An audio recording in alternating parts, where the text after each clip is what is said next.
আল্লাহর নবী সাল্লাল্লাহু আলাইহি ওয়াসাল্লামের সুন্নতের মধ্যে থেকে এমন কিছু সুন্নত পাওয়া যাবে যেগুলো সমাজ থেকে বিদায় হয়ে যাবে। কি আলেম কি জালেম, কি মুমিন আবেদ কি ফাসিক, কি ইমাম কি মুসল্লি, কি পুরুষ কি নারী, কি মাদ্রাসা কি স্কুল, সকল জায়গা থেকে এই সুন্নতগুলো বিদায় হয়ে যাবে। কোন জায়গায় নাই, সব জায়গা থেকে বিদায় হয়ে গেছে। এরকম কিছু সুন্নাত নবী করিম সাল্লাল্লাহু আলাইহি সাল্লামের আছে। এই সুন্নাতগুলোর মধ্য থেকে 4-5টি সুন্নাত আপনাদের সামনে ইনশাআল্লাহ আজকে আলোচনা করব। তার আগে একটি হাদিস আপনাদের সামনে আমি পড়েছি, সেটির বাংলা করে শুনাই। হাদিসটিতে নবী করিম সাল্লাল্লাহু আলাইহি ওয়াসাল্লাম ইরশাদ করেছেন, বেলাল ইবনুল হারিস রাদিয়াল্লাহু তাআলা আনহুকে, তিরমিজিতে বর্ণিত। আল্লাহর নবী সাল্লাল্লাহু আলাইহি ওয়াসাল্লাম ইরশাদ করেন, মান আহইয়া সুন্নাতাম মিন সুন্নতি ক্বাদ উমিতাত বাদি, যে ব্যক্তি আমার মৃত্যুর পরে কোন সুন্নতকে জিন্দা করবে, আমার মৃত্যুর পরে বিলুপ্ত হয়ে গেছে, মারা গেছে। হাদিসের ভাষা হলো ক্বাদ উমিতাত বাদি, আমার পরে মেরে ফেলা হয়েছে। এরকম কিছু সুন্নাত থাকবে আমার ইন্তেকালের পরে। সেরকম কিছু সুন্নাতকে যদি কেউ জিন্দা করে, কোন একটি সুন্নাতকে যদি কেউ জিন্দা করে, মান আহইয়া সুন্নাতাম মিন সুন্নতি ক্বাদ উমিতাত বাদি, আমার দুনিয়া থেকে বিদায়ের পরে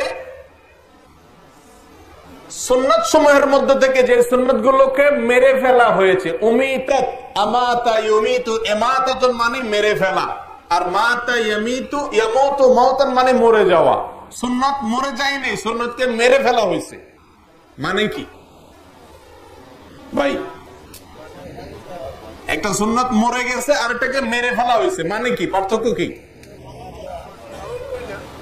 সমাজের মানুষেরা সেটার আলোচনা না করতে ওটাকে মেরে ফেলেছে। কথা বুঝে আসছে? মেরে ফেলার অর্থ হলো ওইটাকে বিলুপ্ত করে ফেলা হয়েছে। সমাজ থেকে ওই সুন্নাতের আলোচনা, ধ্যান, ধারণা, জ্ঞান, আলোচনা, আমল সবকিছু বিলুপ্ত হয়ে গেছে।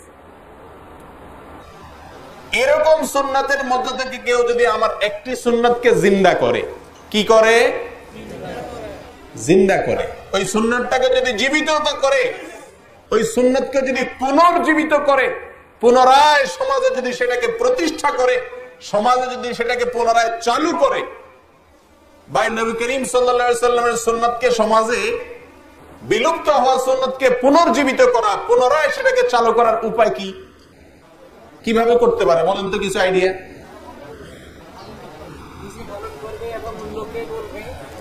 জি, 1 নম্বর হলো নিজে কি করবে? ওই সুন্নাতের উপরে আমল শুরু করবে, এই নিয়তে যে আমি নিজে করছি, আমার দেখা যারা জানে না এই সুন্নাতটা সম্পর্কে তারাও আমল করবে। 1। দ্বিতীয়ত, ওই সুন্নাতের আলোচনা সব জায়গাতে সে বিস্তার করবে, প্রচার করবে, ফেরি করে বেড়াবে, সবাইকে বলে বেড়াবে যে দেখো ভাই, অমুক হাদিসে নবী করিম সাল্লাল্লাহু আলাইহি সাল্লাম এই সুন্নাতটি বলে গেছেন, বিদায় হয়ে গেছে, এটাকে পুনরায় জীবিত করো। অন্যদেরকে আহ্বান করবে, নিজে আমল করবে।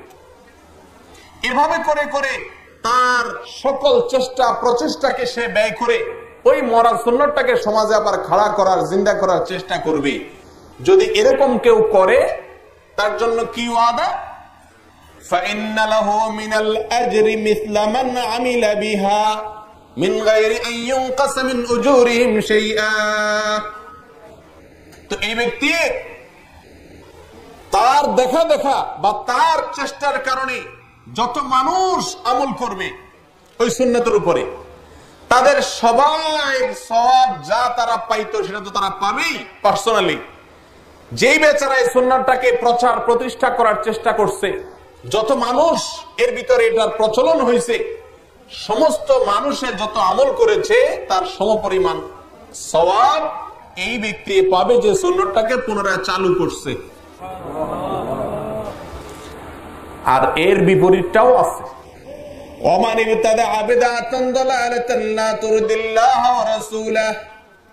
আর যে ব্যক্তি কোন বেদাত চালু করবে, কোন গুমরাহ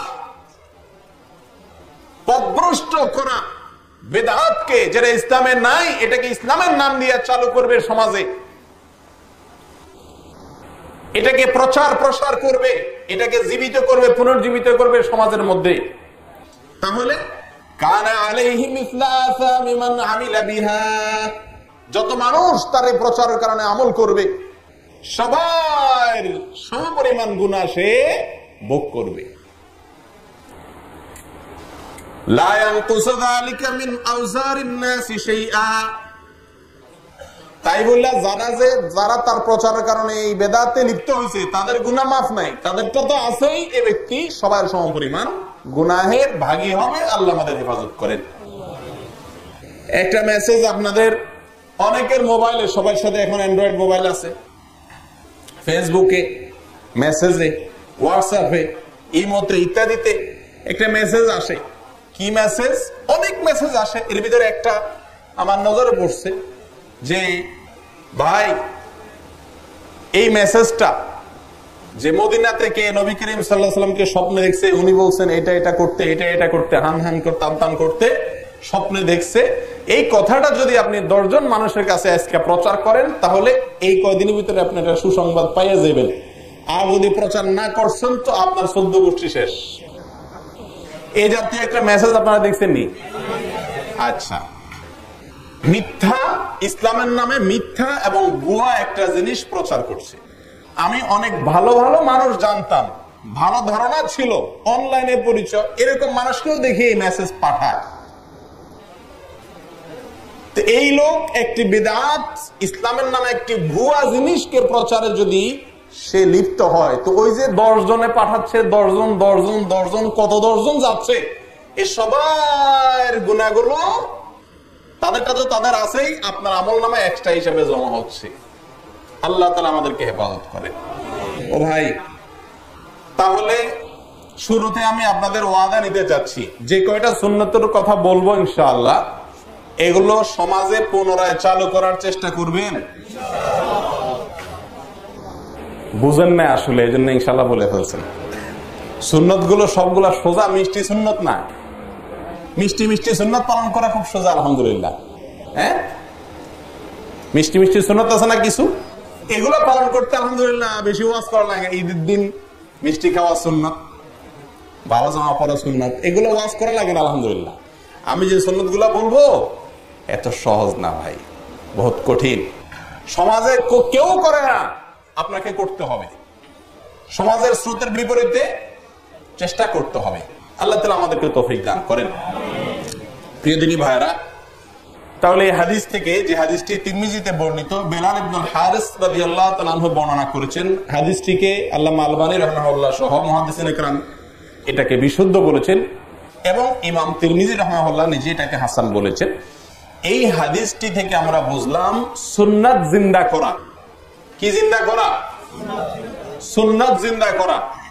আমরা বলি না বাংলাদেশ জিন্দাবাদ, বাংলাদেশ মানে কি? বাংলাদেশ জীবিত হোক, মরে না যাক, না বলেন।